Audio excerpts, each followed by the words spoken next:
Tlet mħażen tal-Karnival f'Hal-Farruġ li kien fihom tankijiet tal-gass u ammont kbir ta' materjal ħadu n-nar. Kawża ta' dan ħa n-nar ukoll maħżen tal-Komunità Santa Marija li hu ċentru ta' riabilitazzjoni għal persuni vittmi ta' droga. Skont rapporti n-nar beda minn xi skart li kien hemm fuq barra tal-imħażen u nfirex malajr fil-kumplament taż-żona. In-nirien bdew għal ħabta ta' 11:15 ta' dal-għodu u nfirxu fi ftit tal-ħin, tant li kellhom jissejħu 4 karozzi tat-tifi tan-nar. Kien hemm ukoll il-periklu li n-nirien jinfirxu għat-tankijiet taż-żejt li jinsabu ftit il-bogħod mill-imħażen.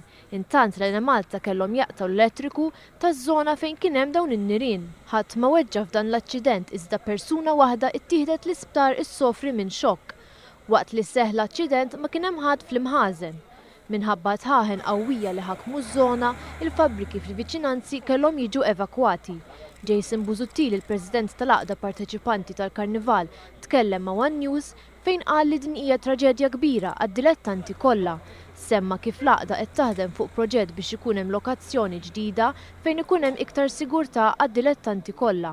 Din hija bozza ħamra li l-Karnival dejjem kien mitlu qarrieħu u qatt ma ngħatajna postijiet diċenti dawk ma kienu kienet tal-pjanċi, safety xejn.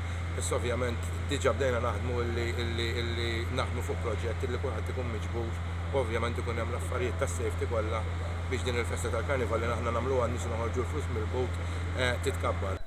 It-tlet imħażen maħkuma minn nirien huma ta' kumpaniji tal-Karnival li jisimhom tal-Eżli u tal-Beraq mill-Belt Valletta u Carnival Creations minn Ħal-Ormi. Is-sidien ta' dawn l-imħażen urew id-dispjaċir tagħhom li tilfu dak kollu li huwa għal qalbhom. Qalu li tilfu eluf kbar ta' euros, fodda u materjal.